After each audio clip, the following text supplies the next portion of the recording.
Welcome to this explainer. I am absolutely thrilled to guide you through today's topic. We're going to unpack Kalki's famous satirical story, The Tiger King. It's honestly a brilliant piece of literature that serves as a masterclass in irony. Throughout our time today, we'll be examining exactly how a ruler's massive, completely unchecked ego collides head-on with an inescapable prophecy. It's funny, it's sharp, and it boasts one of the most memorable endings you will ever come across. Okay, let's take a super quick look at our roadmap.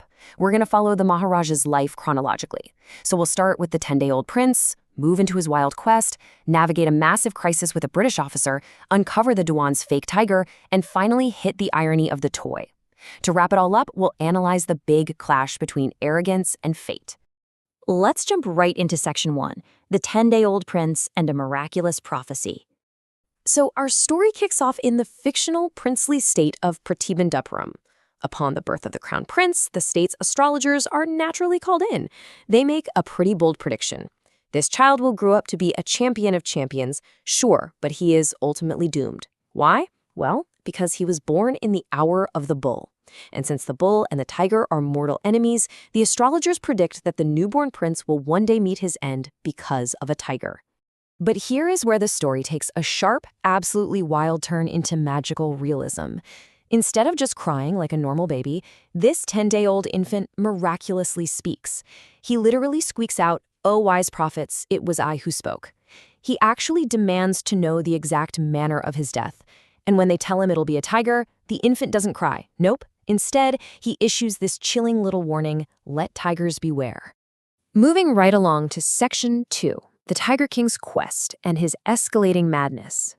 So what happens when this fearless baby grows into an adult ruler with absolute power? Well, as the grandly titled Maharaja Sir Jalani Jungjung Bahadur, he remembers that prophecy and decides to completely eliminate his fated enemy. He vows to kill exactly 100 tigers before attending to literally any other state matter. And to pull this off, he takes 3 extreme steps. First, he bans all tiger hunting by anyone except himself.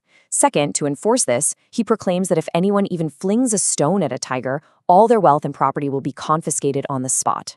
Finally, when he actually runs out of tigers in his own kingdom after killing 70 of them, he marries a princess from another state for one reason: her kingdom happens to have a high tiger population.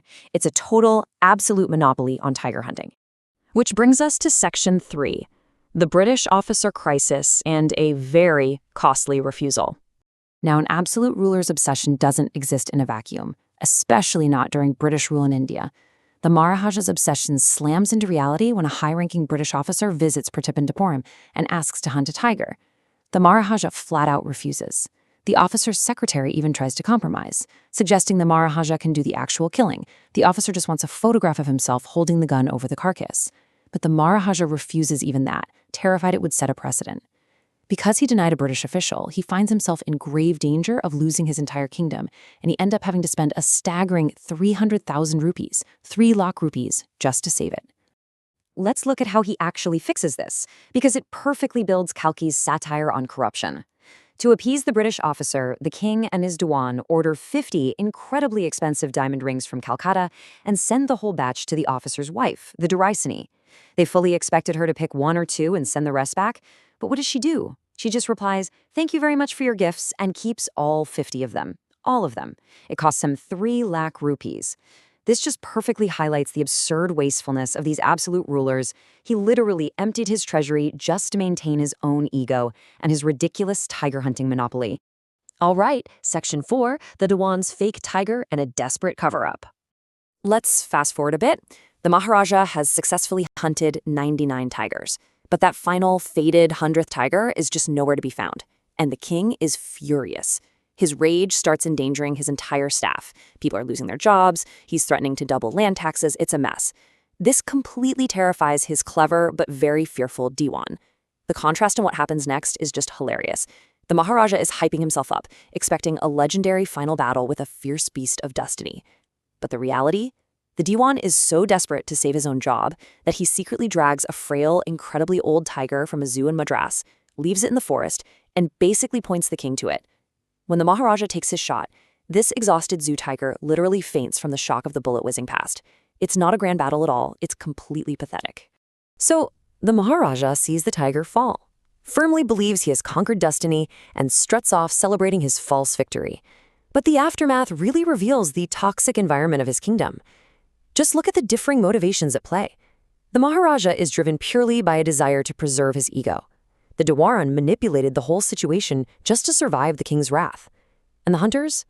When they walk up and realize the tiger only fainted and the bullet missed, what do? They are so subservient, so practical, that to avoid punishment, they quietly shoot the tiger themselves at point-blank range and hide the truth. Not a single person dares to tell the arrogant king he actually missed the 100th tiger. Section 5. The irony of the toy and the real 100th tiger. Believing his grand, lifelong hunt is finally over, the Maharaja turns his attention to his family, specifically his son's 3rd birthday. And this brings us to the story's incredible, tragicomic climax. To celebrate, he buys a wooden tiger toy from a local shop. Now, the shopkeeper knows that quoting a cheap price to the king could easily get him punished, so he claims it's a rare craft and sells it for 300 rupees. But in reality, it's a poorly carved piece of wood costing a mere 2 annas and a quarter. Think about that stark contrast to the 300,000 rupees he wasted on the British officer. Anyway, while the king is playing with his son, a rough, tiny sliver of wood from this incredibly cheap toy pierces his right hand. He pulls it out, but the wound develops a severe infection. And despite the efforts of 3 famous surgeons brought in from Madras, the Maharaja dies. The true genius of Kalki's writing here lies in these 3 layers of irony. First, you have situational irony. A man who survived wrestling actual fierce predators with his bare hands is taken out by a cheap wooden toy. Then, dramatic irony. We, the readers and the hunters, know he totally missed the real 100th tiger, but the Maharaja dies blindly believing he beat his fate. And finally, cosmic irony. The universe ultimately defeats this incredibly arrogant king through a tiny, insignificant piece of wood. The prophecy was fulfilled exactly as foretold. The 100th tiger took his life. Finally, Section 6. Themes of arrogance versus fate. As we pull back and look at the larger meaning, we can clearly see what Kalki was really aiming his pen at. This whole explainer today revolves around the concept of political satire. Kalki isn't just telling a funny fable, he is mercilessly mocking the vanity, the blind superstition, and the foolish extravagance of Indian princes living under British rule. The Tiger King spent all his kingdom's wealth, totally ignored his actual duties, and threatened his subjects all just to protect his own ego against a prophecy. It is a brilliant, biting critique of absolute power and corruption. As we wrap up this explainer, I want to leave you with a thought to really reflect on. If the Tiger King hadn't been so obsessed with proving the astrologers wrong, he never would have focused his whole life on hunting tigers. Did his arrogant quest to prove himself invincible actually pave the exact road to his downfall? It really makes you wonder about the undeniable power of destiny and the sheer blindness of human pride.